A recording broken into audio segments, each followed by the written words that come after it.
My name is David Caraccio, and I'm here with Ryan Lillis, who covers real estate for the Sacramento Bee. Here at the Bee, we've launched a homebuyer's guide, so I've invited Ryan to touch on some of the questions he and his colleagues have answered for our readers. How you doing, Ryan? Good, David. How you doing? Excellent, man. Hey, my first question is about how much home can you afford in Sacramento? I understand that in order to buy a $545,000 home in Sacramento, a person should be earning $108,000 a year. Is that about right? And is there a formula and any tips on getting the most home for your buck? Yeah, it's about right. And the formula is generally they calculate it on the debt load of about 28 to 30% of your monthly income, going to a housing cost, and plus a 20%, typical 20% down payment. And so when you factor all those in, to afford that $550,000 home in Sacramento County, it's about 108, 110 into that range. Now, the issue is that seems to go up every day now because of interest rates. In January, mortgage rates were 3, if not lower. Now we're heading towards 6%, and the Fed's raising rates again. There's not always a direct correlation between the Fed and mortgage rates, but there is an indirect, and it does have an impact eventually. So won't be shocking to see mortgage rates go way past 6% here pretty soon. And for that median priced home in Sacramento, that difference between a 3% mortgage rate and a 6 or 6.5, I mean, that's several $100s a month for that median priced home. So now you're talking like, boy, that income now is 110, 120 to afford the median price home. It really shoots up. And so, one thing that I hear a lot from real estate analysts and experts here in the region is that, it's becoming more expensive, but still, we are still relatively affordable compared to the Bay Area, Los Angeles, Seattle, a lot of those coastal markets, a lot of places where people are really interested in moving to Sacramento. So, keep that in mind. We're still relatively affordable to those places.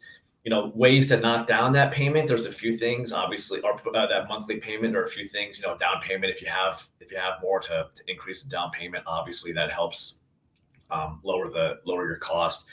One thing that some mortgage experts and some real estate agents here in the region are seeing more and more of are buyers being interested in getting those adjustable rate mortgages that, were really in fashion during the last housing boom and bubble burst, but it's a little bit of a different dynamic now. Nobody's thinking we're going to have a bubble burst kind of thing. But yes, you see a lot more agents talking to people about those adjustable rates because you can get a much lower rate and you do a 5-year, 7-year, or 10-year adjustable rate mortgage. You're going to lower those payments big time for those first 5, 7, 10 years with the thought that you'll be able to refinance, before that 7 years, especially. That seems to be right now kind of a magic number. A lot of people are looking at a 7-year adjustable rate because you figure within the next 7 years, mortgage rates will go down again. You'll have equity in your home because prices are probably going to still, if not flatten, still increase here. So you'll have that equity, and refinancing out of that 7-year adjustable rate shouldn't be too difficult. The other thing that people are seeing now as the rates go up and the prices are still kind of, on the rise is that some buyers are kind of having to concede some of the things they really wanted. So those things that became really in vogue during COVID, a pool, a home office, a home gym, an ADU, things like that, converted garage, those things. Those are the things that some buyers now are like, 3 months ago, 4 months ago, I would have loved that. I would have been able to afford that. But now I got to make a concession to get into the home I want. I'm not going to be able to afford that hot tub. They may not be in the exact neighborhood they want to be. Instead of being near I-5 and Elk Road, it might be a little bit closer to Highway 99, those kinds of things. So there's little concessions that you have to make to get that bang for your buck. Right. Of course, we could go on. You have more in the Home Buyer's Guide, but Ryan, let me ask you another question. It's not hard to find, it's not hard to find a real estate agent. I mean, there are several thousand realtors registered in the area, but how do you know which one is the right one for you when you're ready to take the step? Yeah, that's a great question. And there's there's a practical answer, and there's somewhat of an emotional answer to that. So practically speaking, you want to find a realtor who is an expert in the community or the suburb or the city or the neighborhood that you're focused in. You don't want to find a Roseville real estate agent if you're looking for a home in Elk Grove, right? You want to find someone who knows Elk Grove, who lives in Elk Grove, whose office is in Elk Grove, who specializes in Elk Grove. So that's kind of the first thing. You want to find, I think a lot of people are saying you want to find an agent who has a strong relationship with a local mortgage professional, a local lender. A lot of agents do, and you can't underestimate or undervalue how important a good mortgage professional can be for you, who can kind of find those little tricks for you, and who knows the market. I mean, for instance, my wife and I got very lucky when we bought our home 6 years ago, and that our mortgage professional, his kids go to the same school as our kids. He knows the neighborhood. That's the kind of relationship you want to look for. I think you want to find someone who's going to be direct and honest with you, especially right now as the market's kind of changing a little bit, where if you're a seller, especially, who says, yeah, but the house down the street sold for X in January, you want a real estate agent who's going to say to you, yeah, that's not where we're at right now. So you want someone who will be honest and direct, and then also who will fight for your best interests, especially as a buyer. These things I'm talking about are kind of intangibles. They're a little bit like an emotional thing. And so I think one big piece of advice is talk to family or friends who have had a real estate agent who they trusted. I mean, it's the same as if you're looking for a babysitter referral or a restaurant. This is a really important relationship, really important life decision you're making. And so lean on your friends and family, interview prospective agents, talk to them. And if you get a good vibe off of them, I think that goes a long way. I think you're going to be in the trenches with this person for maybe 3 months as you're going through your search. So you really want to have someone who you feel good about. Yeah. I'm always amazed at how many agents turn out to be friends of and have long-term relationships after the house is sold. Oh man, our agent, I mean, he still sends me, beer once in a while. He'll just drop it off a bottle of wine on the front porch. And, again, we met him at an open house looking at a house. We didn't have an agent yet. And so that also happens. It's kind of through circumstance. And it was like an emotional thing. Like, hey, we really like this guy actually. And it turned out to be just a really great decision. Yeah, not unusual. Okay, so rent or buy. Walk us through the considerations when you're ready to buy a home. Are there life circumstances and hidden costs you'll want to weigh? Yeah, and this has become a really big conversation piece because the rent increases in Sacramento now are far outpacing the home price increases, and it's really hard to rent. There's super competition in renting, as there is in home buying as well.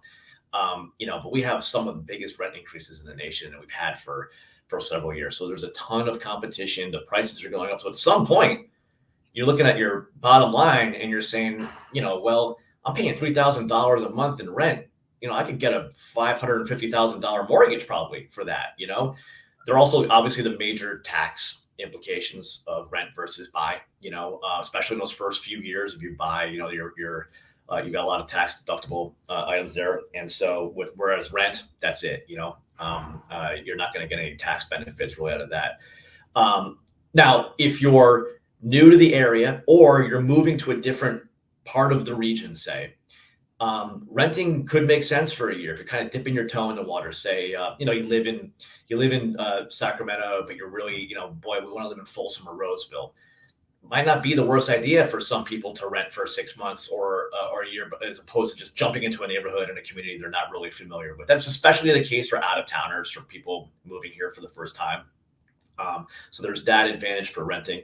Obviously, the other huge advantage to renting is when the hot water heater breaks at 2 o'clock in the morning, or the roof needs repaired, you're not paying for it. And those things add up. The joys of home ownership. And so I think for a lot of people, that's a huge advantage to renting. But again, we're starting to see that scale tip where you can afford to buy the monthly payment for a mortgage now for the house for a lot of homes in a lot of desirable communities is now less than the rent. And so if you can get that down payment locked in, and there are options, again, adjustable rates, FHA loans come and rub back in where you only have to put down 3 or 6%, a lot of options now for buyers that make buying bigger, a lot of advantages of buying over renting. Finally, Ryan, where should I live if I'm looking for a new home? Which neighborhoods should I be looking for or looking at? And or more generally, what are the basics that might make a good place to live? Whether it's walkable, a close commute to downtown, etc. Give me some examples. Yeah, so I wrote a series of community profiles for the Homebuyers Guide and just had a blast going through that about a little more than 2 dozen communities in our region, just kind of the pros and cons for homebuyers in a lot of these places. And yeah, commute definitely a major consideration for a lot of people. I tried to get really technical on some of the commute, like if you live in Fair Oaks, you got to hit that Sunrise Bridge before 7:30 or whatever, or else you're done, right? Yeah, I know that all too well. Yep. And so, schools. So schools is a big thing. Even if you don't have kids, but you're gonna have kids, you can't underestimate the importance of being in a community that has schools that you like. Either a neighborhood school or a school district that you like, and that's a huge reason why places like Roseville and Folsom and Rockland in particular are just really popular destinations for families because the schools are so high performing and have such good reputations. So schools is a big thing.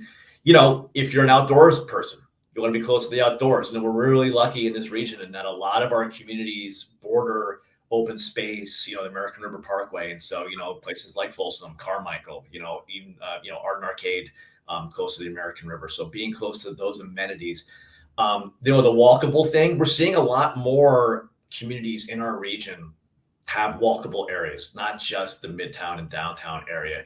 I mean, geez, West Sacramento, if you can be close to the river in West Sacramento, I was joking if what was going on in the Bridge District and over the river in West Sacramento was going on when I was in my late 20s, God, what a dream, what a great place that would be to be your first home in that stage of your life. Or if you're an empty nester and you're looking to downsize, amazing things going on in West Sac. But there's also a lot of Woodland's got a terrific downtown, Main Street Woodland, with great restaurants and bars and the theater and things. And so Old Town Fair Oaks, so that kind of there's some hidden gems when it comes to that walkability in those kind of town centers. So that's definitely a big thing. The commute thing, going back to the commute thing, you do hear jokes about people looking at Elk Grove and how you have people who live in Elk Grove on the Highway 99 side who move to the I-5 side specifically because Highway 99 is without a doubt probably our worst commuter, corridor, just a nightmare. And there's nowhere for it to go. I mean, that's, what it is now is what it's going to be. Whereas on I-5, they've been able to do some expansion on it. The other thing is, the home prices, obviously, and this is where we're having some communities really emerge. We have a couple of inner ring, what you would call kind of inner suburbs, where there's still pockets of real affordability. Rancho Cordova has become a real destination especially for younger home buyers and younger families, because of the housing affordability, but also, some cool things going on in Rancho. They've got the can't remember what they call the distillery district, the barrel district, where there's some distilleries, a couple of breweries, and there's a meadery apparently where they make mead. And then you've got places like Plumas Lake, which is becoming really interesting. It's in southern, just over the border of Sacramento County. It's up highways, the Highway 70 area, and it's, as the crow flies, it's not that much farther from downtown Sacramento than, say, Rockland or Galt or one of those places. And so that's a place these kind of exurbs, the California phenomenon of like the super suburb. So Plumas Lake is one that's really starting to emerge, especially for families who are getting priced out of West Placer, because the West Placer real estate, Placer County has the most expensive real estate in our region. And so a lot of families there are heading to Plumas, to the Plumas Lake area. And so, there are all these things to factor for sure. Again, schools, commute, grocery stores. I mean, the downside of a place like Plumas Lake is they don't have a grocery store yet because it's still growing. So you want to be close to all those amenities. Yeah, well, what a valuable thing for readers in that Homebuyers Guide to look at all these neighborhoods as they look for their next move. That's going to be great. Ryan, thank you for your time. And, no, I appreciate it.